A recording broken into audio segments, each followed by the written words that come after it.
Oh,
Bluetooth mode. Device paired.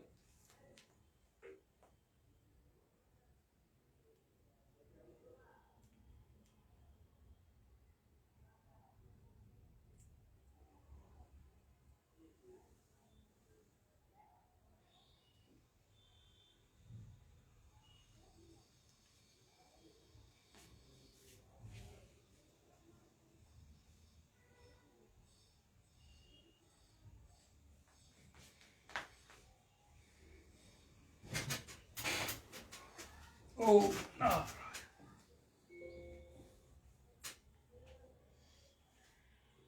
Bluetooth mode. Device paired.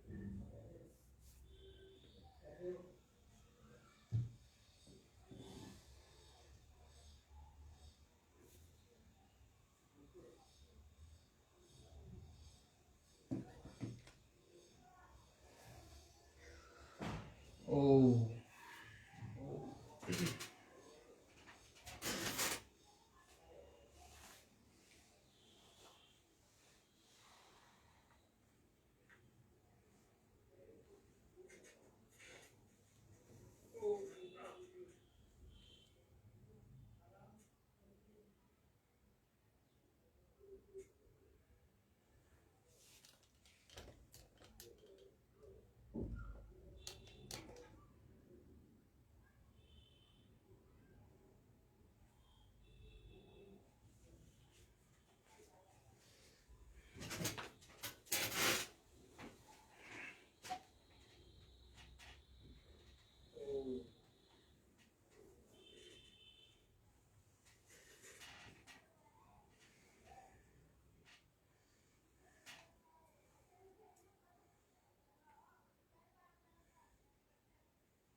लघु सिद्धांत कौमुदी का पाठ शुरू होने वाला है।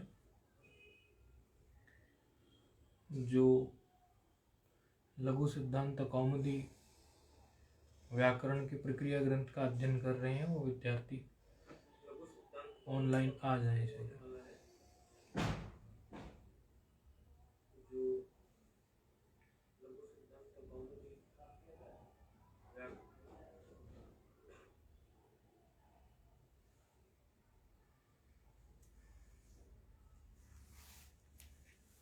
आज अच संधि प्रकरण को पूरा करने का विचार है। तो आज का अध्याय जो है बिल्कुल भी न छोड़े।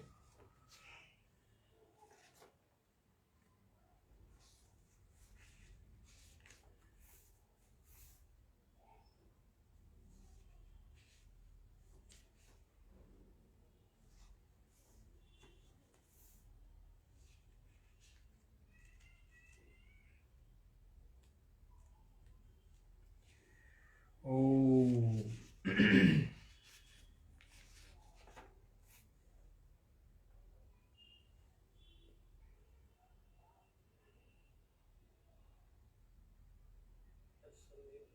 पूरा करने का विचार है। आज का अध्याय जो है बिल्कुल भी न छोड़े।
powering off.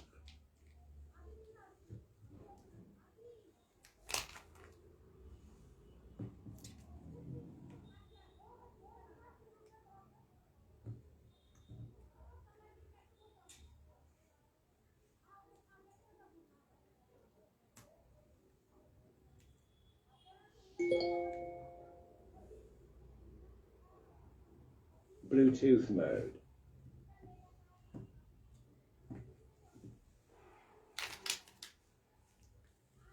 Device paired.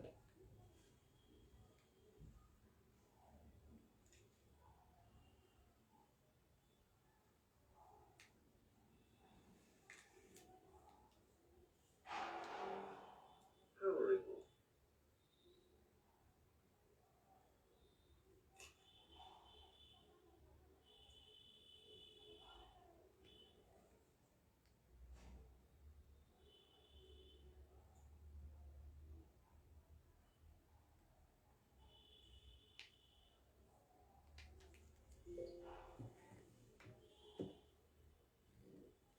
Bluetooth mode.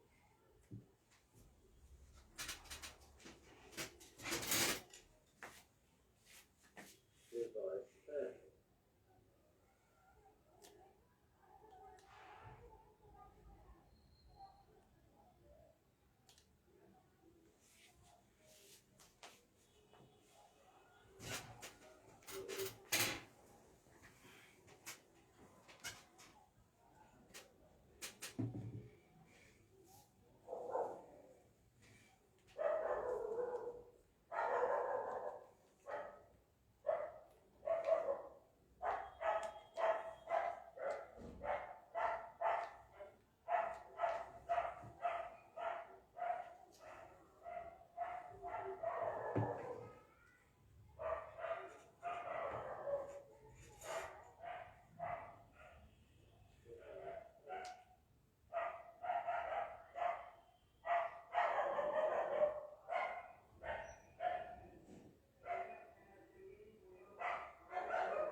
हरिः ओम्।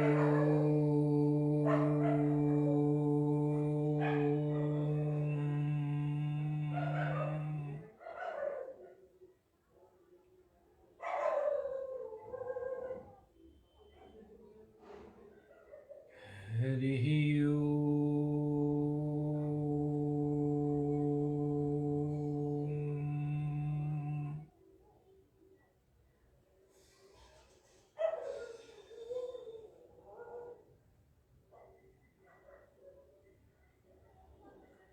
हरिः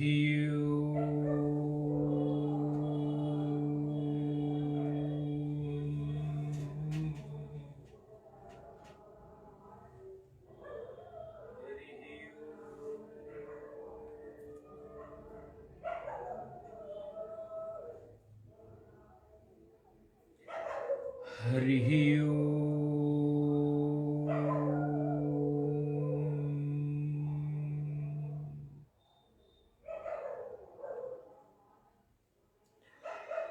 शुक्लां ब्रह्मविचारसार परमा आद्यां जगद्व्यापिनीं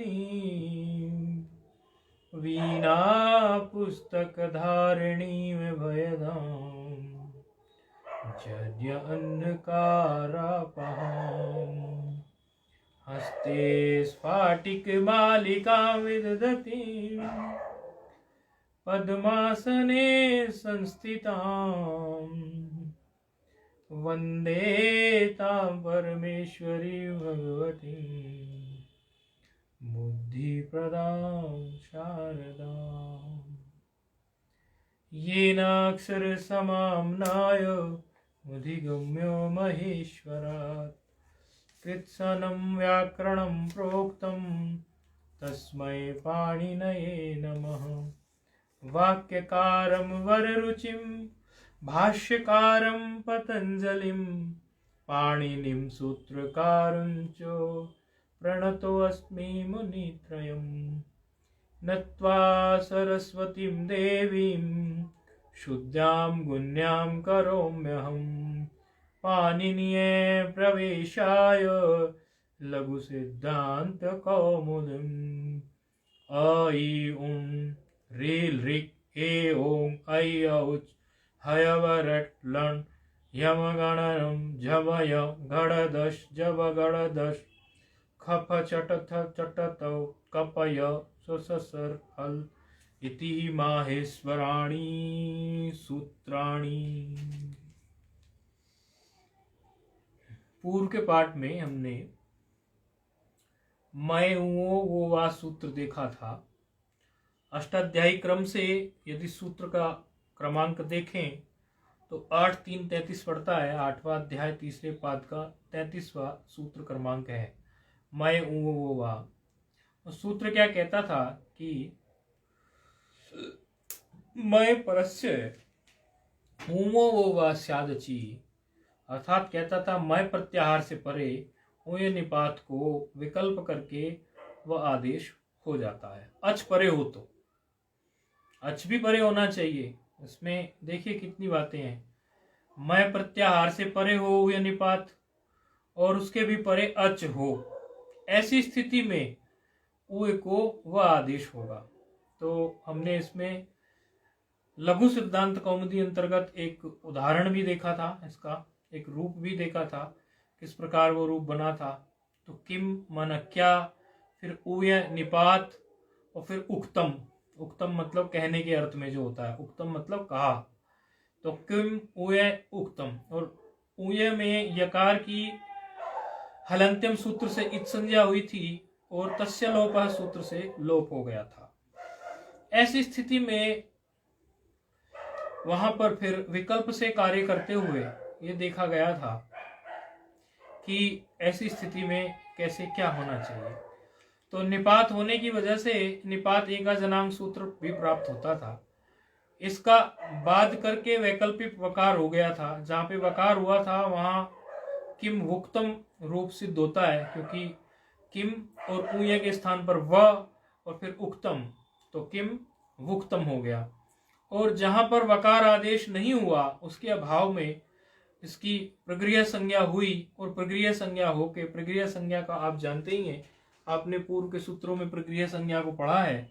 तो उसके अभाव में प्रक्रिया संज्ञा हुई और प्रक्रिया संज्ञा होने से प्लुत प्रक्रिया ची नित्यम के द्वारा प्रकृति भाव रह गया, और प्रकृति भाव के कारण जो है सवर्ण दीर्घ प्राप्त था। हमें आकाश वर्ण दीर्घ सूत्र प्राप्त था, लेकिन आकाश वर्ण दीर्घ सूत्र को नहीं हमने लगाया क्योंकि वो प्रक्रिया संज्ञक हो गया। और प्रक्रिया संज्ञक हो जाने से प्रक्रिया के पर में यदि अच हो, प्लुत प्रक्रिया है, प्लुत से पर में यदि हो या प्रक्रिया से पर में यदि अच परे हो, तो दोनों ही स्थिति में प्लुत प्रक्रिया अचि नित्यम सूत्र से रूप सिद्ध हो, अर्थात प्रकृति भाव रह जाता है।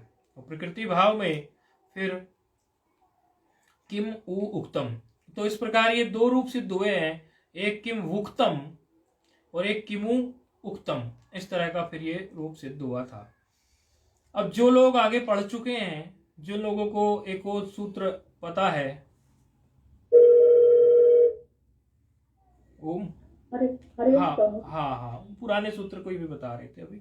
तो मैं वो वा में जो लोग पहले पढ़ चुके हैं उनको पता है कि किम वुक्तम और किमु उक्तम सूत्र जो है, इस सूत्र में किम उक्तम और किमु उक्तम में देखते हैं कि भाई जिन्होंने ये सूत्र पढ़ा हुआ है मोनुस्वारः, उनकी दृष्टि इस तरफ जाएगी। जिन्होंने नहीं पढ़ा हुआ है उनको कोई चिंता की बात नहीं है, क्योंकि कई बार कई लोग ऐसे भी देख रहे होते हैं, सुन रहे होते हैं, जो पहले पढ़े हुए हो तो उनको फिर वो दृष्टि भी देते चले। दोबारा जब मोनुस्वारः सूत्र लगेगा तब फिर से बता देंगे, कोई ऐसी बात नहीं है। तो किम वुक्तम जब हम रूप देखते हैं, बोर्ड पे लिख देते हैं देखने वालों के लिए, किम वुक्तम जब रूप लिखते हैं, किम वुक्तम, ये दो रूप बने थे ना, आपको फोन पे कह रहे हैं, आपको याद है ना, दो रूप बने थे, किमु उक्तम और किम वुक्तम। जी हाँ सर। हाँ, तो उसमें एक रूप था किमु उक्तम और एक रूप बना था हमारा किमु उक्तम। इसलिए बना था क्योंकि प्रकृति भाव हो गया था, और प्रकृति भाव इसलिए हुआ था क्योंकि वो ये विकल्प से कार्य करता है सूत्र। एक पक्ष में तो ऊया को उसने वह आदेश कर दिया था, दूसरे पक्ष में उसने नहीं किया था। तो ये जो आपका किम वुक्तम है, तो किम वुक्तम में आप देखेंगे तो मकार के बाद में, मकार जो है ये हलंत वाला माँ है, तो इसके बाद में वकार एक हल आ गया। और मोनुस्वार सूत्र हमेशा ये कहता है कि यदि आपका मकार के बाद में कोई हल आ गया और हल आया ही हुआ है इसमें वकार, तो ऐसी स्थिति में मोनुस्वार कहता है कि मकार को अनुस्वार हो जाए। लेकिन यहाँ अनुस्वार हो ही नहीं रहा है, यहाँ अनुस्वार हो ही नहीं रहा है। तो उसका फिर कारण ये है कि मैं वो जो सूत्र है वो 8 3 33 है, और मोनुस्वार जो सूत्र है वो 8 3 23 है। तो ऐसी स्थिति में इसके लिए ये असिद्ध है सूत्र। तो असिद्ध है तो उसको ऐसा दिख ही नहीं रहा है, तो जब उसको वैसा दिख ही नहीं रहा तो वो रूप को फिर ऐसा बनाएगा भी क्यों।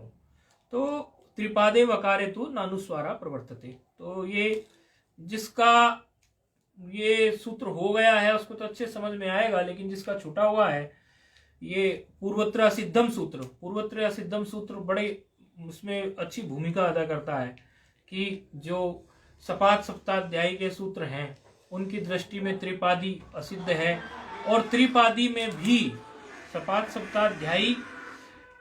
सप्ताध्यायी के प्रति त्रिपादी असिद्ध है, और त्रिपादी में भी जो पूर्व सूत्र हैं उनकी अपेक्षा में पर सूत्र जो हैं वो असिद्ध हैं। अर्थात त्रिपादी की दृष्टि से भी देखो तो भी, और सपाद सप्ताध्यायी की दृष्टि से भी देखो तो भी। सपाद सप्ताध्यायी का मतलब ये होता है, जो पहली बार इस सूत्र को सुन रहा होगा उसको एकदम अटपटा नहीं लगे, सपाद सप्ताध्यायी का मतलब होता है 7.25। 8 अध्याय हैं अष्टाध्यायी में, 7.25 अध्याय जो बीत गए और नीचे फिर एक अध्याय नीचे फिर बच गया, 7.25 अध्याय बीत गए और नीचे एक पाद बीत गया उसका, यानी 7 अध्याय एक पाद बीत गया पूरा, और केवल अभी 3 पाद बाकी हैं। तो 7.25 अध्याय जो बीत गए उनकी दृष्टि में जो नीचे के त्रिपादी होंगे वो असिद्ध होते हैं। और फिर यही व्यवस्था जो त्रिपादी सूत्र है, अर्थात उनमें 3 पादों में जो सूत्र हैं वहां भी बैठती है, उनमें भी जो पूर्व वाले हैं उनकी अपेक्षा में पर वाले असिद्ध होते हैं।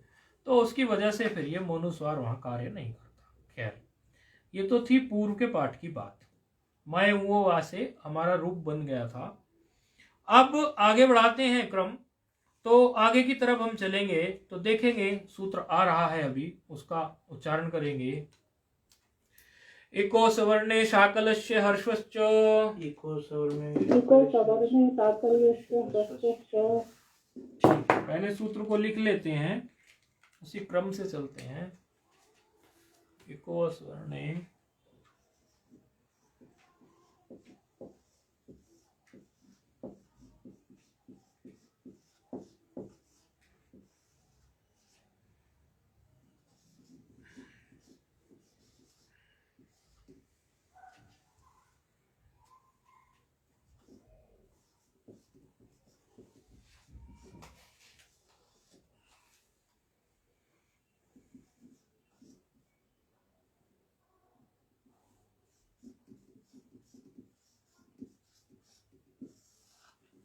सूत्र का सबसे पहले हम क्रमांक देखा करते हैं। ये है 6-1-127।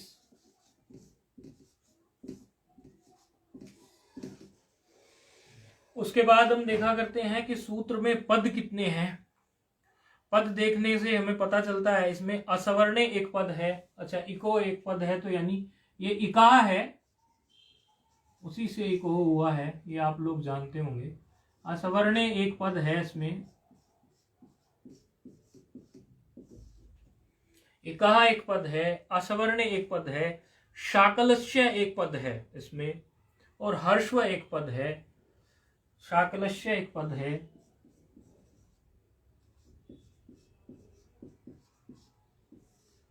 और हर्षव एक पद है, और च एक पद है। इस तरह से आप देखिए इसमें कितने पद हो गए, 1 2 3 4 5 6 पद हो गए। ये तो ये कहा 1, असवर्णे 2, और हर्षव 3, शाकलस्य 4, और च 5 हुए कि 6 हुए? 1 2 3 4 इको असवर्णे। अच्छा, हाँ, हमने अश्वत से 2 बार काउंट कर लिया। एक पद है ये, 5 हुए। ये एक पद है, इसमें षष्ठी एक वचन है, ये एक पद है। असवर्णे सप्तमी, ये 2 पद है। फिर शाकलस्य षष्ठी, ये 3 पद है। फिर च अव्यय है, उसकी कोई विभक्ति होती नहीं अव्यय की। और हर्षवः, ये एक पद है प्रथमा एक वचन का। तो पद हो गए इसमें कितने, 1 2 3 4 और 5 पद का सूत्र है ये। अब ये सूत्र क्या कह रहा, पहले क्या देखते हैं हम, उसके बाद हम देखते हैं कि इसमें किस किस की अनुवृत्ति आ रही है, कौन कौन सा पद कहाँ कहाँ से उठ के आ रहा है, क्योंकि वृत्ति बनाने में फिर उसकी हमें मदद मिलती है। तो पदांता इसमें एक अलग से दिख रहा है हमें, तो पदांत की कहीं से वृत्ति आ रही होगी, तो वो पदांतस्य की वृत्ति आ रही है इसमें, एंग पदांत गति से पदांतस्य की वृत्ति आ रही है। एंग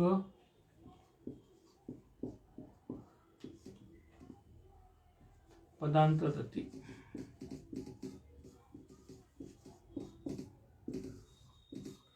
और क्या नया पद दिखाई दे रहा है हमें, हाँ, अच्छी भी इसमें दिखाई दे रहा है, तो अच्छी की भी आ रही है अनुवृत्ति। अच्छी पद भी आया है इको यणची से।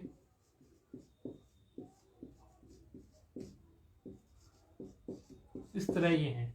अब वृत्ति बनाने में मदद मिल जाएगी। वृत्ति कह रही है, अब ये तो बात समझ में आ रही है कि इक षष्ठी है तो इसके स्थान पर कुछ होने वाला है, यानी प्रत्याहार है।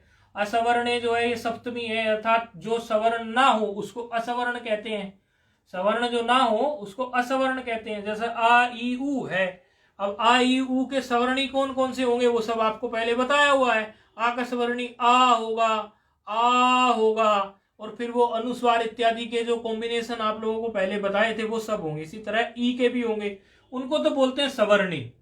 जैसे, और असवर्णी मतलब जो उनसे भिन्न जो होगा वो असवर्णी होगा।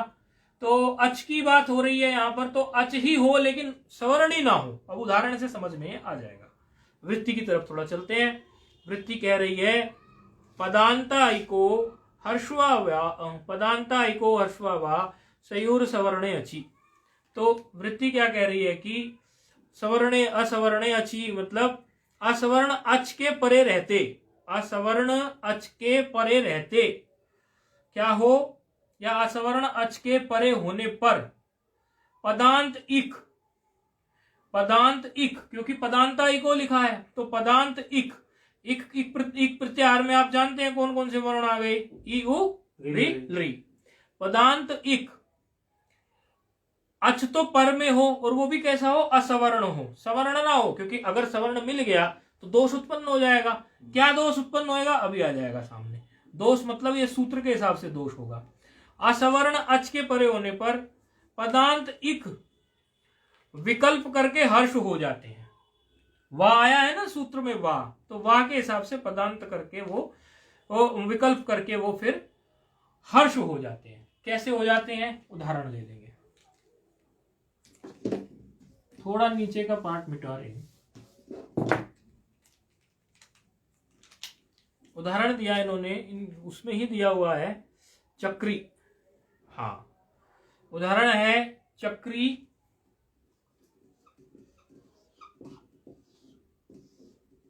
धन अत्र।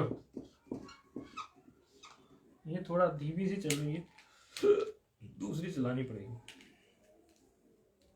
चक्री धन अत्र, चक्री धन अत्र। चक्री भगवान विष्णु को बोलते हैं। चक्री बोलते हैं भगवान विष्णु को। अब यहां आप देखिए, पूरी शर्त लगा के देखिए, पदांत इक है, पदांत इक का ई है और पर में अच है, तो ऐसी स्थिति में पदांत इक जो है विकल्प से हर्ष हो जाए। चक्री में जो इकार है वो दीर्घ है, लेकिन सूत्र के अनुसार वो हर्ष हो जाए, ये कहना ये चाह रहे हैं, और वो भी विकल्प से। तो फिर क्या करेंगे, चक्री, पहले था चक्री, अब हो गया चक्री, और फिर अत्र, एक रूप तो ये बन गया, चक्री अत्र, एक रूप ये बन गया। दूसरा रूप क्या है कि विकल्प से बनाना है, अर्थात उसमें कार्य जो है इस सूत्र का नहीं करना है, इस सूत्र का कार्य नहीं करना है। तो कौन सा सूत्र यहां पर प्राप्त है चक्री धन अत्र में, आप बताएंगे जो फोन पे है।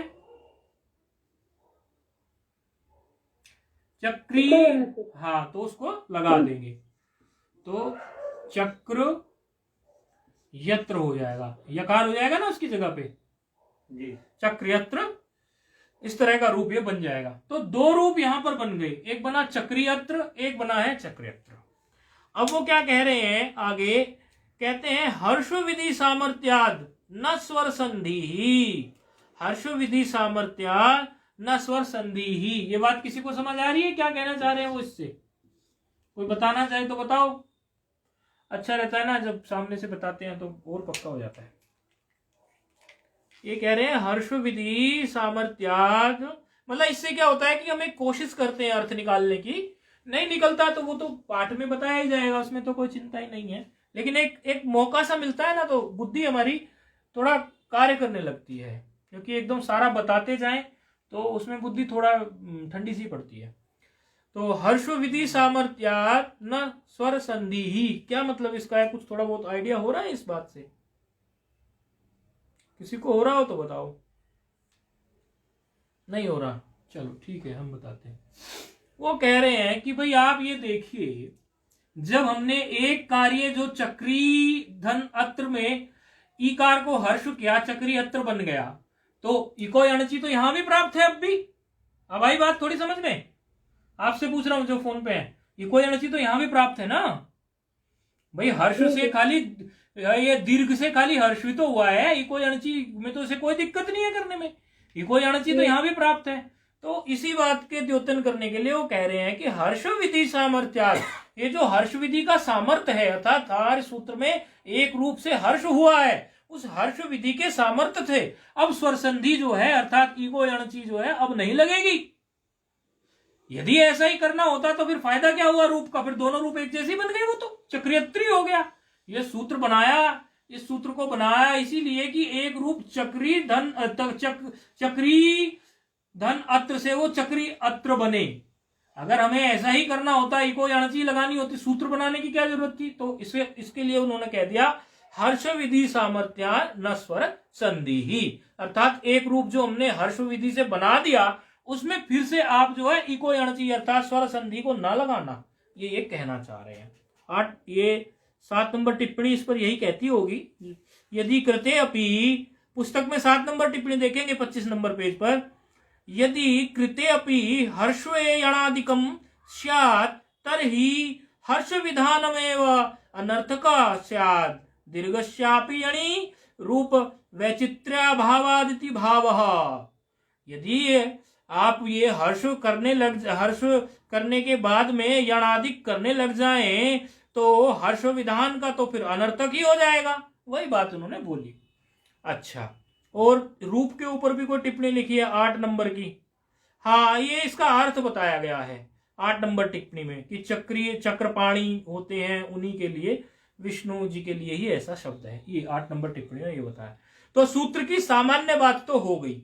अब सूत्र में थोड़ा विचार और डालने के लिए वो लिखते हैं कि भाई पदांत ही क्यों कहा, पदांता इति किम। किम हमने बोला ही था, ये लोग किस तरह से इसका अर्थ करते हैं। तो पदांत ही क्यों कहा कि पदांत इक हो, पदांत इक में ही ऐसे हो, ऐसी स्थिति आपने लाके क्यों खड़ी कर दी। सामान्य इक भी तो आप बोल सकते थे, पदांत इक की बात ही आपने लाके क्यों बोली। तो उसके लिए कहते हैं कि हम जब सुबंत पढ़ेंगे तो सुबंत में हम देखेंगे एक रूप बनता है गौरी। गौरी सुबंत पढ़ने के समय पे एक रूप आएगा गौरी, और गौरी से बाद में जब उसको हमारा सु ओज समोट छस इत्यादि जब प्रत्यय आते तो उसमें एक प्रत्यय आ जाता औ।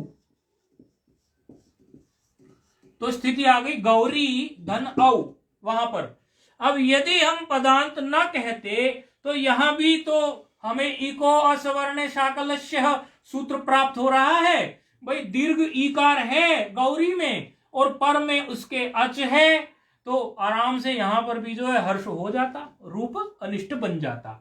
पदांत कहने से ये पता चल गया कि गौरी जो है, ये गौरी का जो ईकार है ये पदांत नहीं है, अभी ये पद बना नहीं है। जब रूप बन जाएगा गौरी धन औ करके, उसके बाद रूप बन जाने के बाद में वो हमारा भले पदांत बन गया, उस केस में देखा जाएगा, अभी हमारा नहीं देखा जाएगा। तो ऐसी स्थिति में भी उन्होंने फिर जो है वहां पर चूंकि पदांत नहीं है और ये सूत्र नहीं लग सकता, तो फिर वो रूप बन जाता है, उसको इको यणची लगकर गौरियो। आप देखेंगे इसमें इको यणची सामान्य लगा देंगे। ये ऐसे जो देख रहे हैं ऑनलाइन, ये ऐसे और ये ऐसे, क्योंकि कई बार जब फाइनल रूप बन जाता है उसमें दिक्कत होती है। गौ रेफ हलंत, यकार हलंत, औ, फिर जोड़ तोड़ करके फिर फाइनल रूप ऐसे बनेगा। कई बार ऐसा होता है, छोटी छोटी बातें होती हैं लेकिन ध्यान नहीं जाता, तो इसीलिए इसको पदांत ही कहना पड़ा। अगर पदांत नहीं कहते तो यहां पर भी रूप जो है अनिष्ट बन जाता। समझ में आ गया आपके? आप बताइए फोन पे जो है। जी जी जी। हाँ, तो ये इस कारण से इन्होंने इस तरह से लिया। अच्छा, इसमें एक छोटी सी बात इन्होंने और बोधित की है, वो हम देख रहे थे। वो कह रहे थे कि हमने बोला था आप लोगों को कि भाई ये असवर्ण अगर हम ना लेते तो, असवर्ण का ग्रहण यदि हम ना करें तो सवर्ण ले ले, तो सवर्ण में तो क्या दिक्कत आएगी। आप जानते हैं सवर्ण में क्या दिक्कत आती है। माना एक रूप ले लिया हमने सवर्ण का, असवर्णच बोला, इसकी जगह हम सवर्णच परे ले ले, योगी धन इच्छति, योगी धन इच्छति। अब इसमें क्या दिक्कत आ गई, क्या कौन सा सूत्र लग जाएगा योगी धन इच्छति में? कौन सा लग जाएगा महाराज? अकस्वर्ण दीर्घ लग जाएगा। इसी तरह का कोई और ले लेंगे, कुमारी धन ईहते, कुमारी धन ईहते, इसमें भी आका सवर्ण दीर्घ लग जाएगा। तो यदि हम सवर्ण अच ले परे, ये सवर्ण अच आ गया ना, इधर भी ईकार इधर भी ईकार, सवर्ण अच है ना, ये अच तो है लेकिन सवर्ण है। सवर्ण आते ही फटाक से आका सवर्ण दीर्घ आके अपना कार्य कर देगा, रूप अनिष्ट बन जाएगा।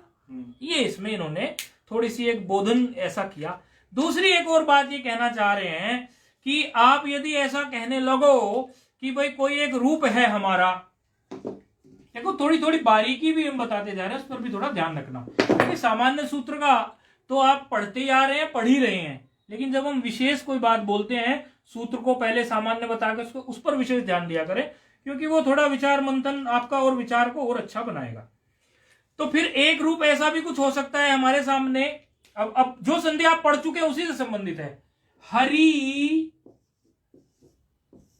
धन एतौ, पढ़ के आए आप पीछे अभी इसको, हरि धन एतौ, ऐसा रूप हो सकता है। अब हरि धन एतौ में भी तो ये इको सवर्ण दीर्घ, इको सवर्ण शाकलस्य लगने लग रहा है कि नहीं लग रहा है? आप बताइए, आप फोन पे हैं। हरि धन एतौ में भी तो कंडीशंस पूरी हो रही हैं, शर्त तो पूरी हो रही है। हरि धन एतौ में भी है कि नहीं? जी जी लेकिन पीछे हम इसको पढ़ के आए हैं कि यहां प्रकृति भाव हो जाएगा, यहां संधि नहीं होगी। तो उसी, या फिर दूसरा उदाहरण भी हो सकता है, शिशु शिशु धन आक्रांत।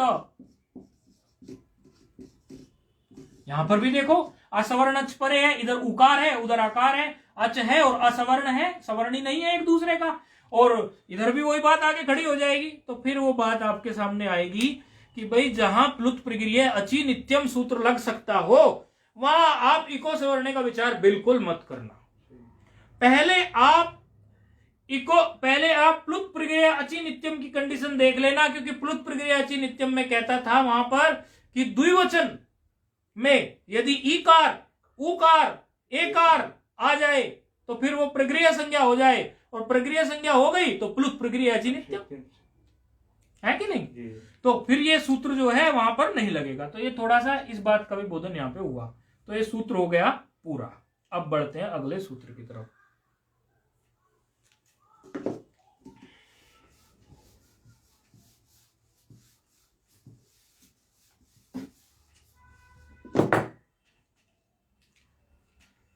अचोरहाभ्याम द्वे अचोरहाभ्याम द्वे अचो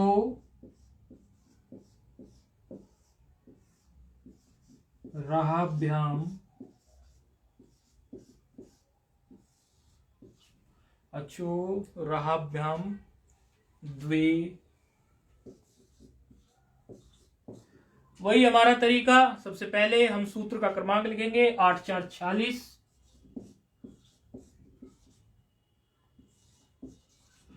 फिर सूत्र के हम पदों पर ध्यान देंगे। अचह एक पद है, रहाभ्याम एक पद है, द्वे एक पद है। अचह पंचमी एक वचन, रहाभ्याम पंचमी द्विवचन, द्वे प्रथमा द्विवचन। अब यहां पर क्या कह रहा है, अनुवृत्ति यदि हम देखें किस किस सूत्र से आ रही है, तो इसमें नया सा शब्द इसकी वृत्ति में क्या दिखाई दे रहा है। आपको यह देखना होगा कि वृत्ति में कोई नया सा शब्द दिख रहा है क्या। यदि कोई नया सा पद शब्द वृत्ति में दिख रहा हो तो देखो वो कहीं से आया होगा। इस तरह से नया सा शब्द आपको अचह तो इसी का है, और रे फकाराभ्याम इस तरह कुछ दिख रहा है हमें, तो ये रहाभ्याम में आ गया। रहाभ्याम को रे फकाराभ्याम कह दिया।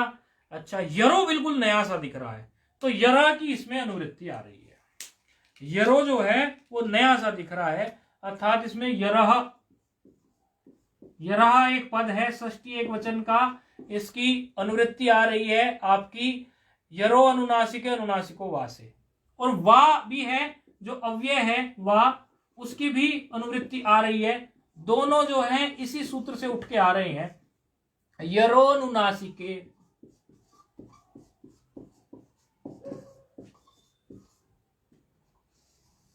यरोनुनासिके अनुनासिको वा, यरोनुनासिके अनुनासिको वा, इसी सूत्र से ये दोनों पद आ रहे हैं, बाकी कुछ अनुवृत्ति नहीं है। अब सूत्र का अर्थ करना बिल्कुल साफ है। अचह में पंचमी एक वचन है, रहाभ्याम में पंचमी दो वचन है, द्विवचन। एक बार ऐसा फ्लो चलाया पढ़ाते पढ़ाते आचार्य जी ने, ऐसा फ्लो चलाया, शुरू में अभ्यास नहीं होता ना तो हो जाता है। तो हमारे साथी बैठे थे एक सहपाठी, तो वो बोले ये क्या है, बोले पंचमी एक वचन। बोले दूसरा ये क्या है, बोले पंचमी दो वचन। बोले ठीक है ये भी। बोले ये क्या है, बोले पंचमी तीन वचन।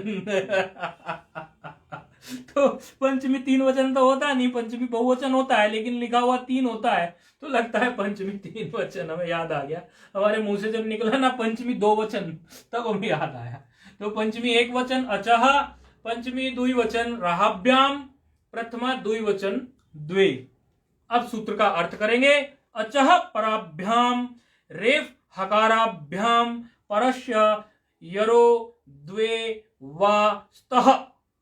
अचः पराभ्याम रेफ हकाराभ्याम परस्य यरो द्वे व स्तः।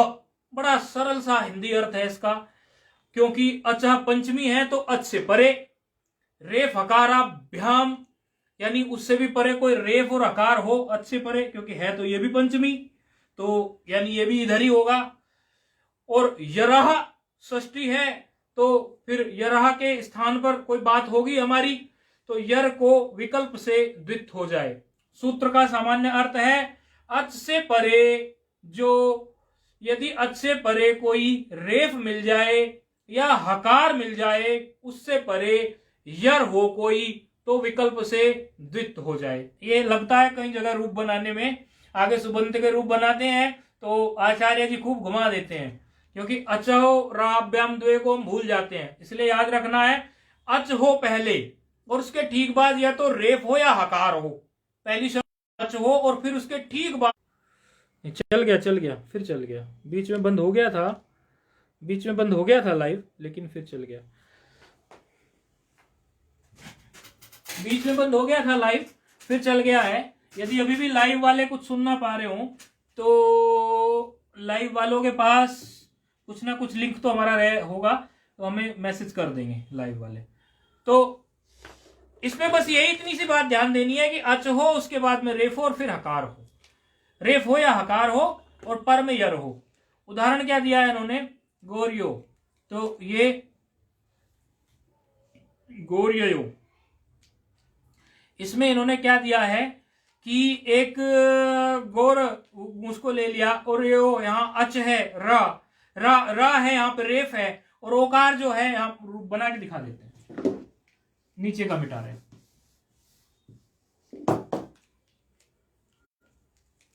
जैसे आपका गऊ हो, गऊ, और गऊ के बाद आपको कहीं रेफ मिल जाए इस तरह से, और बाद में आपको जो है यकार मिल जाए, यऊ मिल जाए, यानी कुछ इस तरह से, ये गऊ है बीच में, फिर ये रेफ मिल गया और बाद में यकार मिल गया, तो औकार, तो ये औकार तो हो गया हमारा अच, और ये रेफ या रेफ आ गया हमारा रहाभ्याम अर्थात रेफ या आकार, ये रहाभ्याम वाली कंडीशन पूरी हो गई, और ये यर का यकार मिल गया। तो करना क्या है, इसको डबल कर देना है। तो डबल क्या होता है, यर, उसको द्वित करना है तो क्या होगा ये, तो यकार जो है वो 2 बार आ जाएगा इसमें, तो रूप क्या बन जाएगा, गऊ, और फिर रेफ को ऐसे ही रखोगे, फिर वो ऊपर चला जाएगा, डबल यकार, और फिर औ, और रेफ चला गया ऊपर, तो गौर ययो रूप बन गया। तो ये आप लोगों को थोड़ा देख लेना है। ऐसे कुछ अन्य उदाहरण भी दिए हुए हैं इसके, जैसे एक उदाहरण आप देख सकते हैं। अच्छा, बहुत सारे ऐसे उदाहरण हैं जो आप अगर चाहो तो उनमें द्वित लगा सकते हो, लेकिन लोक में क्या है, द्वित वाले रूप प्रयोग नहीं होते, ज्यादा सामान्य होते हैं। जैसे आर्य एक शब्द होता है, आप बहुत सारे रूप देखेंगे, आपको सिर्फ ये देखना है बीच में कहीं रा आया हो और बाद में जो है पहले अच आया हो और बाद में उसका यर आया हो। ऐसे बहुत सारे रूप लोक में आपको दिखाई देंगे जिनका आप द्वित बना सकते हो। अर्थात यदि किसी ने लिखा हुआ है शब्द आर्य, आर्य लिखा हुआ है, आप उसका आर्य मिटा के उसको आ का आकार मिल गया अच, और रा है बीच में इसमें ऐसे, और यकार है इस तरह से, तो ये सारी कंडीशन मिल गई, तो द्वित कर सकते हैं आप, उसको ऐसे भी लिख सकते हैं, आ डबल या, आ डबल या, आर यह, आर यह, ऐसे भी लिख सकते हैं। इसी तरह आप कार्यम होता है, कार्यम, कार्यम को भी कार्ययम, कार्यम, उसमें भी डबल यकार ले सकते हैं आप। कार्यम में जो एक यकार है, तो कार्यम में का के बाद में कार्यम ऐसे है, ये विकल्प वाला, ये वैसा रूप है जो सीधे सीधे बना। दूसरा रूप यदि आप इसका बनाना चाहे तो काय छोटा यकार फिर या, ये ऐसे भी बन जाता है इसका रूप, क्योंकि बात वही है, पहले अच हो। ऐसे बहुत सारे रूप हैं आपके, ऐसे आपके व्याकरण में प्रसिद्ध है विसर्ग, आप किसी कोई पढ़ा पढ़ाया सा हो और भूल गया हो, सूत्र बहुत दिनों से अभ्यास ना कर रहा हो, उसने लिखा हो विसर्ग, आप उसका मिटा के रूप और विसर्ग में फिर से आप कर दो। यर है ना विसर्ग में भी, गकार यर है तो विसर्ग कर दो। कंफ्यूज हो जाएगा, वो कहेगा तुमने गलत कर दिया। बोले नहीं, हमने सही किया है, सिद्ध करके दिखाते हैं। तो ये थोड़ी सी ऐसी चीज होती है, अपना पांडित्य दिखाना हो या सामने वाले की परीक्षा लेनी हो, या थोड़ा आप आनंद के मूड में हैं, अपने सूत्र को दोहराने के मूड में हैं, तब भी आप कर सकते हो, उसमें कोई ऐसी बात नहीं है। मूर्ख है, मूर्ख शब्द होता है एक, मूर्ख, उसमें भी ऐसी है। अच मिल गया, उकार का अच है, फिर रेफ है, फिर यर का खा है, तो खा को डबल कर दो। लो, मूर्ख, खा एक आधा वाला लिख दो, हलंत वाला, और एक ऊपर वाला ये बड़ा कर दो, वो बन गया एक रूप। वो भी ऐसे बन सकता है, ऐसे कई रूप है। ब्रह्मा है, ब्रह्मा शब्द है, ब्रह्मा में भी ऐसे ही बना दो आप, बिल्कुल बना सकते हो। ब्रह्मा में, ब्रह्मा एक साधारण ब्रह्मा है, और एक जो है आप दूसरा, एक तो साधारण ब्रह्मा आपका आपके सामने है ब्रह्मा, और आप जो है उसमें ब्रह्मा में फिर उसको डबल कर दो मकार को, उसमें कौन सी बड़ी बात है। अर्थ है, अर्थ में भी ऐसे ही कर सकते हो आप, मूर्छना में भी ऐसे ही कर सकते हो। शर्मा, शर्मा शब्द बहुत प्रयोग होता है लोक में, आप शर्मा को बिगाड़ दीजिए जब आपका मन करे, शर्मा ऐसे मिलेगा आपको, आप उसको बिगाड़ के ऐसे कर दो। बोले हमने तो व्याकरण में ही पढ़ा था शर्मा ऐसे होता है, श और एक छोटा मालिक के उस पर रेफ चढ़ा दो ऊपर, शर्मा ऐसे लिख दो आप। शर्मा की जगह उसको शर्ममा बना दो, शर्मा न मत रहने दो, उसको शर्ममा बना दो आप। दुर्ग होता है दुर्ग, दुर्ग को आप ऐसे ही बना सकते हो। आह्लाद होता है आह्लादह, उसको भी आह्लादह कर दो, ला दो कर दो उसमें। अर्जुन होता है अर्जुना, अर्जुना को भी आप अर्जुना कर दो, डबल जकार कर दो आप, कोई दिक्कत नहीं है। तो निर्झरा होता है, निर्झरा को भी आप डबल कर दो उसमें जकार, उसमें क्या है।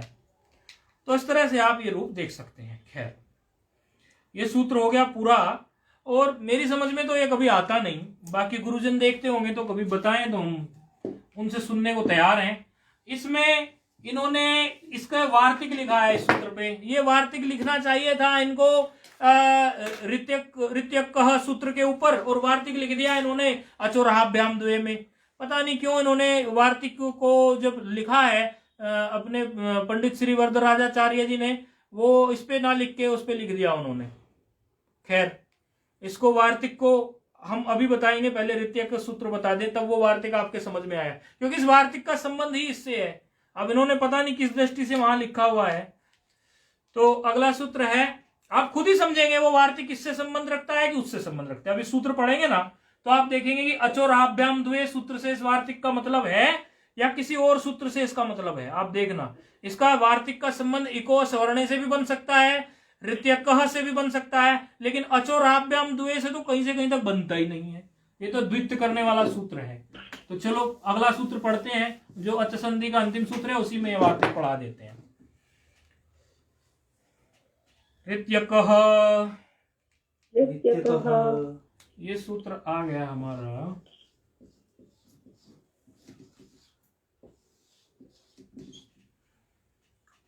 6-1-128 सूत्र का क्रमांक है।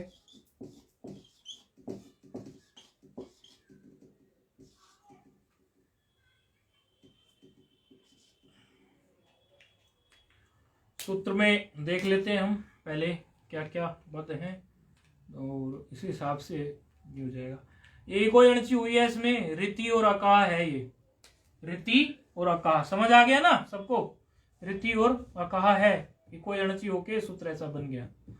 हम चाहते तो पूछते, लेकिन आज हम थोड़ा सा ये संधि समाप्त करने के मूड में है, तो इसलिए प्रश्न उतने नहीं घिस रहे हैं जानबूझ के, फिर रुक जाएगा पाठ, क्योंकि ये संधि आज एकादशी को ही पाठ शुरू हुआ था, और आज मतलब एक निमित्त ऐसा, या एक समझो ऐसा ही एक बन गया स्वाभाविक ही, आज एकादशी को ये हो रही है आज संधि पूरी। चलो, तो इसमें क्या कहते हैं, इसमें क्या है, दो पद हैं, रीति और अकाह।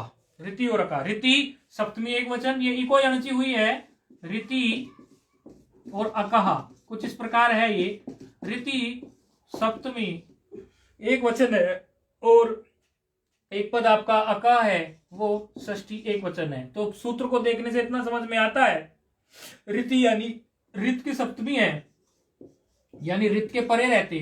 अका, अका अक की है, तो अक का मतलब हो गया आ ई उ रील री, यानी अक के स्थान पर कुछ कार्य होगा ऐसा देखने से पता चल रहा है, और रित के परे रहते होगा ऐसा कुछ देखने से पता चल रहा है। ये बात तो आप लोगों को ठीक से क्लियर हो गई होगी, यदि नहीं हो तो आप लोग पूछ सकते हो। फिर इसमें देख लो किस किस सूत्र से क्या क्या आ रहा है। इसमें भी पदांतस्य की अनुवृत्ति आ रही है, एक पदांत दति से, और शाकलस्य, शाकलस्य की इसमें शाकल्य आप लोगों को सूत्र में कहीं दिखाई नहीं दे रहा, लेकिन ये गुरु परंपरा से ही पता चलता है कि ये शाकलस्य की भी इसमें अनुवृत्ति आ रही है, वो इको सवर्णे शाकलस्य सूत्र से आ रही है। शाकलस्य की सूत्रार्थ करते हैं, अर्थात ये सूत्र शाकल्य ऋषि के मत में भी कार्य करता है। शाकल्य इसलिए आया इसमें। तो कह रहे हैं ऋति परे, अर्थात रित परे होने पर, ऋति परे का मतलब रित परे होने पर, फिर यहाँ पे फिर पदांत आ गया इंग पदांत दति से, पदांत अक प्रागवादवा, अर्थात रित परे होने पर पदांत अक विकल्प से हर्ष हो। देखो बात, ये सूत्र जो है इको सवर्णे के आसपास की कुछ कर रहा है, हर्ष की बात कर रहा है। यानी अगर सूत्र को, मुझे कई बार ये बात समझ में नहीं आती, हालांकि मुझे कई विद्वानों ने ये बात कही कि हमें भी लगता है ऐसा। शुरू में मुझे लगता था, तब मुझे लगा कि भाई हो सकता है मैं गलत हूं, लेकिन मैंने कई विद्वानों से इस विषय पे चर्चा की। अरे ऐसा क्या हो जाता कि हमारे परम प्रिय श्री पंडित वरदराजाचार्य जी अचोरहाभ्याम सूत्र को यदि आगे रख देते और ऋत्यकः सूत्र को थोड़ा पहले रख देते तो क्या बिगड़ जाता। हर्ष की बात कर रहा था, या तो वो जायका चेंज करना चाहते थे, बड़े पुरुषों का कुछ और भी दृष्टिकोण होता है, क्या पता क्या उनका दृष्टिकोण है, या फिर वो ये करते होंगे बीच में बोर ना हो जाए, हर्ष हर्ष से जायका बदल दो, या वो हमारी बुद्धि की कोई कॉम्प्लेक्सिटी लेवल चेक करना चाहते होंगे, कुछ भी हो, लेकिन इसका संबंध तो हर्ष से है। तो इको सवर्णे के आसपास तो ये लगता है, बीच में अचराभ्याम द्वे, तो बिल्कुल अलग ही सूत्र लाके रख दिया। खैर ये कह रहे हैं कि रित यानी कि हर्ष रिकार, ये बात रित हर्ष रिकार किस बात के कारण हमने ऐसा बोला, रित लिखा है और हमने इसको हर्ष रिकार बोल दिया। बोलने का क्या कारण है, जो फोन पे वो बताएंगे फटाफट।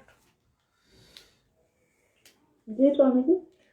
रित जो हमने बोला, वो हमने बोला कि हर्ष रिकार है। हर्ष रिकार ही क्यों बोला हमने, इसमें ये तकार है ना, तपर। हाँ तपर हो गया, बस ये बोलता है ना, तपर हो गया है, तपरस्त कालस्य से, ठीक है, तपर हो गया। तो सूत्रार्थ कह रहा है कि रित परे होने पर पदांत अक विकल्प से हर्ष हो। रित परे होने पर पदांत अक विकल्प से हर्ष हो। उदाहरण ले लेंगे, रित परे होने पर पदांत अक विकल्प से हर्ष हो, अर्थात इसका मतलब वो दीर्घ होगा, उसको हर्ष करना है, तभी तो हर्ष करने की बात आई। अगर हर्ष ही होता तो हर्ष की बात क्यों करते, तो कहीं कोई दीर्घ मिल जाए तो हर्ष कर दो, हर्ष तो हर्ष हो ही जाएगा, उसमें तो कोई बात ही नहीं है। जैसे ब्रह्मा, ब्रह्मा, ब्रह्मा आकार है, धन ऋषि, दीर्घ रिकार, ये आ गया ना हर्ष रिकार पर में, ऋति में।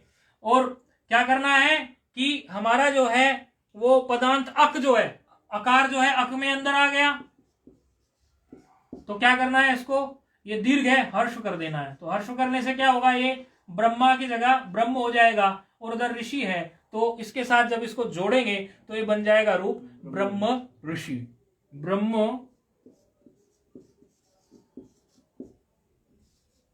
ऋषि, ब्रह्म ऋषि रूप बन जाएगा। अच्छा, कार्य हो रहा है विकल्प से, ब्रह्म ऋषि ही कार्य हो रहा है विकल्प से, विकल्प से कार्य हो रहा है, तो दूसरा रूप जो है उसमें क्या होगा, दूसरे रूप में हमारा इसको हर्ष नहीं होगा, और जब ये हर्ष नहीं होगा, हमारा हर्ष ना होने की स्थिति में इसमें हमारा फिर सूत्र लग जाएगा, और सूत्र लगने से इसमें आध गुणा सूत्र लग जाएगा। क्योंकि एक स्थिति है कि इसको हम ऋत्यकः सूत्र लगा दें और उससे इसको हर्ष कर दें, हर्ष कर दिया, ब्रह्मा की जगह ब्रह्म ऋषि हो गया। और दूसरी स्थिति में ये ब्रह्माधन ऋषि है, तो ब्रह्माधन ऋषि में हम ये देखेंगे अब कौन सा सूत्र प्राप्त है, क्योंकि विकल्प से कार्य कर रहे हैं। तो देखने से पता चल रहा है कि अकसवर्णे यहाँ पर आध गुणा सूत्र जो है वो प्राप्त है। आध गुणा सूत्र से, क्योंकि आकार के बाद में अच परे है, तो आध गुणा सूत्र प्राप्त है। तो आध गुणा सूत्र में आपने ये पढ़ा था कि जब भी हम कोई आदेश करने जाते हैं और आदेश का संबंध रिकार से होता है और आ से होता है, तो वो मिलकर अर आदेश हो जाता है। गुण की स्थिति में गुण अगर आ होना हो तो गुण वो अर हो जाएगा, और वृद्धि की स्थिति में वो आर हो जाता है। तो ये रूप यहां पर गाद गुणा सूत्र लग रहा है, तो यहां बन जाएगा ब्रह्म ऋषि। तो एक रूप बन गया यहां पर ब्रह्म ऋषि ही, और एक रूप बन गया ब्रह्म ऋषि ही। दोनों रूप देखने में एक जैसे से ही लगते हैं, लेकिन एक में ब्रह्म ऋषि को थोड़ा अलग सा करके दिखा दिया और दूसरे में ब्रह्म ऋषि को जोड़ के दिखा दिया, लेकिन रूप दोनों जो हैं इसी प्रकार ये बनते हैं। पदांता किम, पदांत क्यों लिया आपने, फिर से पदांत ले लिया। बोले यदि हम पदांत ना लेते तो होता क्या कि हमारा एक रिच धातु होती है, री धातु होती है, और उसका रिच का रूप होता है आ धन रिच्छत, ऐसे होता है उसमें आ, आकार वाला आ, आकार वाला आ धन रिच्छत ऐसे होता है। उसमें री धातु का एक रूप बनता है, जब आप आगे बनाएंगे रूप उसमें मिलेगा आपको आ धन रिच्छत। बोले यहां पे भी शर्त पूरी हो गई, आ में अक है, आ जो है ये अक वाला मिल गया हमें, और आगे जो है रित धातु मिल गई। बोले फटाक से हमें क्या करना है कि कुछ भी नहीं करना, बस उसको हर्ष कर दो, हर्ष करने से आ को आ रह गया, आ रिच्छत अनिष्ट बन जाएगा। इसीलिए पदांत बोला, यहां पर सामान्य वाला नहीं बोला। तो पदांत बोलने से यहां ऐसा रूप नहीं बनेगा, और ये रूप जो है हमारा इस तरह का ना बनने से वो आर्छत रूप बन जाएगा, अर्थात इसमें हमारी जो है वही आधगुणा ही लग जाएगा, क्योंकि जहां पर ऋत्यकः नहीं लग रहा है वहां पर आधगुणा की प्रवृत्ति देखने में आ रही है, क्योंकि आधगुणा जो है दिखते वहां लग रहा है। तो आधगुणा बनाएंगे तो रूप बन जाएगा आर्छत।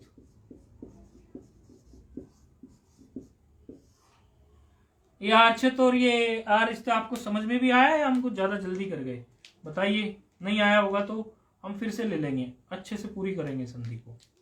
आप बताइए, आप फोन पे हैं, आर्छत तो नहीं हो गया कुछ? जी जी जी नहीं। तो इस तरह से ये दो रूप यहां पर बन गए। अब हम अब उसमें चलते हैं, हम किस में चलते हैं, वो जो समास वाली बात उन्होंने कही थी, समास वाली बात के लिए अब हम वहां चलते हैं, क्योंकि उसका संबंध बल्कि उस ऋत्यक सूत्र से नहीं, उसका इको सवर्णे से था, और ऋत्यक क्योंकि, लेकिन अचोराभ्याम द्वे से उसका संबंध नहीं था। ऋत्यक पढ़ने के बाद उसको न समास से पढ़ लेना चाहिए। न समास से पहले हमने देखा था इको सवर्णे, वो क्या कह रहा था, इको सवर्णे सूत्र जो था वो चल रहा था हमारा, समास में भी कार्य वो कर रहा था। यदि कोई समास हो उसमें भी वो हर्ष कर देता था, समास में भी वो हर्ष कर सकता था। लेकिन ये जो वार्तिक है, ये वार्तिक कह रहा है यदि समास आ जाए कोई और समास में असवर्ण अच परे हो तो पदांत इक को हर्ष ना हो। यदि कोई समास आ जाए और सवर्ण असवर्ण अच मिल जाए भले, तो फिर इक को हर्ष ना हो। अभी तक इक को हर्ष के लिए सामान्य बात कही थी इको असवर्ण में। इस ना समासे वार्तिक को आप इको असवर्णे सूत्र के साथ जोड़कर ही पढ़ना। अचोराभ्याम में तो पता नहीं है कैसे रखा है। तो इको असवर्णे साकलस्य में सिर्फ इतना बोला था कि पदांत इक को हर्ष हो जाए यदि असवर्ण अच परे हो, चाहे समास हो चाहे बिना समास हो। उन्होंने समास के लिए कुछ कहा ही नहीं था, लेकिन वार्तिककार को लगा कि कुछ बात छूट गई है, हम कह देते हैं, तो उन्होंने कहा ना समासे, अर्थात समास में ऐसा नहीं होना चाहिए, समास में ऐसा नहीं होना चाहिए। समास में आपको इसको आप हर्ष नहीं कर सकते। दीर्घ है तो दीर्घ ही रहने दो, और जो भी सूत्र प्राप्त होता हो वो सूत्र आप लगा दीजिए। शायद हमें लगता है ये गुरु परंपरा बनाने के लिए भी ऐसा करते होंगे वरदराजाचार्य जी, ताकि गुरुओं से ही पढ़े, अपने आप ना पढ़े। नहीं तो सब अपने आप पढ़ डालेंगे हैं। नहीं तो व्यक्ति सोचेगा ना समास से यहाँ कैसे आया, तो गुरु से जाके पूछ कैसे आया। नहीं तो लोग अपने आप ही बोलेंगे हो एक व्याख्या खरीद लो लघु की, खुद से पढ़ लो। और देखो व्याख्या में भी ऐसी है, ये न समासे इको असवर्ण शाकलस्य हर्षस्य के साथ जोड़कर ही पढ़ना चाहिए। खैर, तो इसमें इन्होंने ये कहा कि यदि समास आ जाए, यदि कोई आप बना रहे हो रूप और उसमें समास हो, तो उस स्थिति में आप बिल्कुल भी हर्ष मत करना। तो उसका उदाहरण इन्होंने ले लिया, वापी वापी धन अश्व। वापी, वापी मतलब कहते हैं बावड़ी को, कुआ बावड़ी इत्यादि होती थी ना पहले, ऐसे हो अश्व। वापी धन अश्व, तो इसमें दीर्घ है, शर्त तो मिल रही है, असवर्ण अच परे है, और इधर जो है हर्ष है, इधर दीर्घ है, इसको हर्ष हो जाना चाहिए। तो शर्त तो मिल रही है, लेकिन नहीं। वापी धन अश्व में समास है, समास के कारण, और ये गुरु परंपरा से समास पढ़ोगे तभी पता चलेगा कहाँ समास है कहाँ नहीं है। अभी तो बस इतना ध्यान रख लो कि वापी धन अश्व में, बावड़ी में घोड़ा समास है, और समास जहां होता है वहां पर ये दीर्घ को कभी भी हर्ष नहीं करता। जब ये दीर्घ को हर्ष नहीं करेगा तो फिर कौन सा सूत्र यहाँ पे लगेगा? सीधे सीधे इको यणची सूत्र प्राप्त है। इको यणची दीर्घ इकार को यकार में बदल जाएगा तो रूप बन जाएगा वाप यश्वः, ये रूप बन गया इसका। अच्छा, ये इस तरह से। इसका उदाहरण आप पहले भी देख चुके हैं। सुधी उपास्य, आप लोग इको यणची पढ़ के आए हैं। सुधी उपास्य में कि विद्वान जन जिसकी आराधना करे उनको बोलते हैं सुधी उपास्य के लिए है, तो उसमें भी समास था। बोला था कि सुधी उपास्य में समास है, नहीं तो वहां भी सुधी को सुधी हो जाता, सुधी को सुधी हो जाता कि नहीं हो जाता? आपको समझ आ रहा है ना फोन पे? आप वहां भी समास था, समास था। यदि समास वहां ना होता, सुधी मिला था हमें और उसके बाद मिला था उपास्य, अगर वहां पर हमारा ये न समासे वार्तिक ना होता तो वो पहले हमारा इको सवर्णे से बनता सुधी है, तो वो सुधी और बन जाता वो सुधी उपास्य। फिर क्या करोगे? फिर तो कुछ और लगेगा भी नहीं। अब तो यहाँ इको यणची भी नहीं लगेगा, क्योंकि वो कह देगा हर्ष विधि सामर्थ्य न स्वर संधि, बात खत्म कर देगा, रूप अनिष्ट बन गया। इसीलिए जहां समास होगा वहां पर इको असवर्णे कार्य नहीं करेगा, वहां पर इको असवर्णे साकल्यस्य हर्षस्य से हर्ष नहीं होगा। सामान्य सूत्र जो प्राप्त हो, कहीं आधगुणा प्राप्त हो आधगुणा लगा दो, कुछ और प्राप्त हो कुछ और लगा दो, कुछ भी जो प्राप्त हो आपको वहां की वर्तमान शर्त के हिसाब से वही सूत्र वहां पर आप उसको प्रस्तुत करा दो और उसी सूत्र के द्वारा आप रूप सिद्धि इत्यादि कर दो। इसी तरह से मधुअरी भी था, मधु धन अरि, मधु धन अरि में भी दीर्घ था।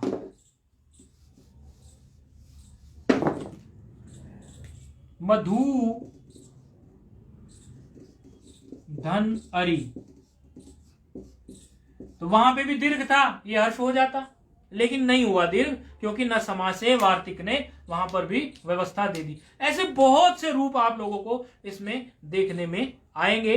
बाकी कुछ बचता तो नहीं है, हम एक बार नजर डाल लें, क्योंकि अब ये अर्थ संधि पूरी हो रही है।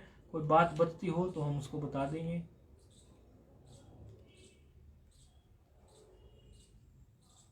बस एक बात और आप दिमाग में रख लें कि ये अर्थ संधि आप लोगों की पूरी हो रही है अभी तो खैर, और अर्थ संधि के बाद फिर हल चलाएंगे कल से।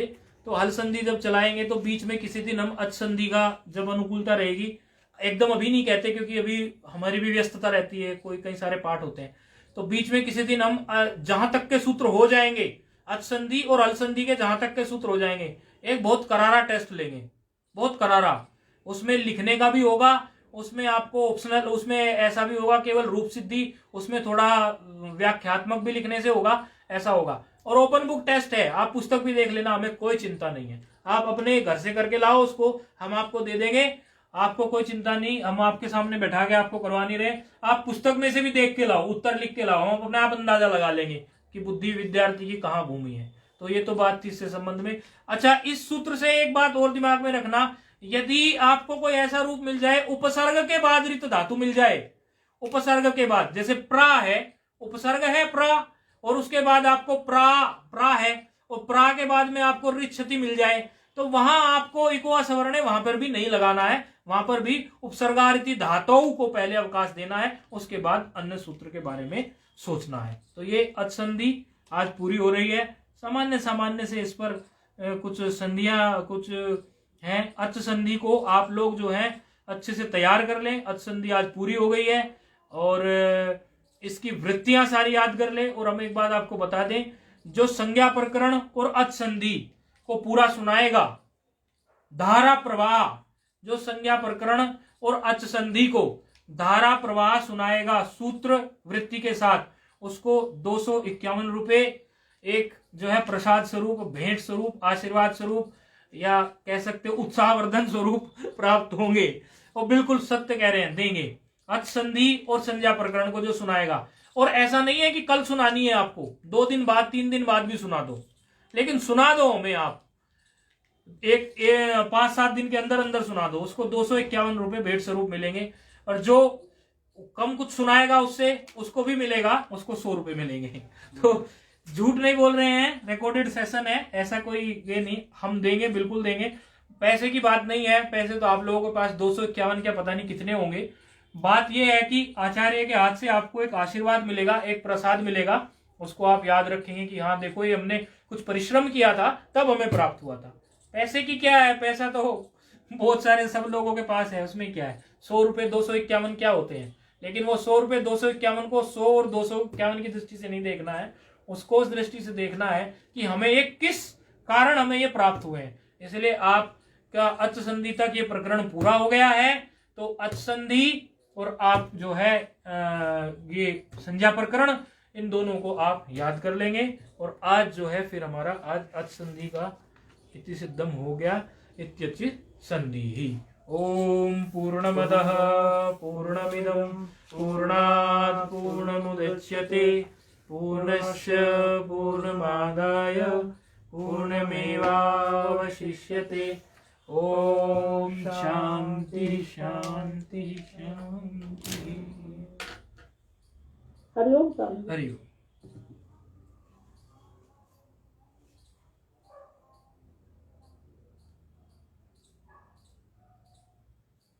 एकादशी कोई हुआ था, एकादशी कोई पूरी हुई है संधि। FM mode. Powering off.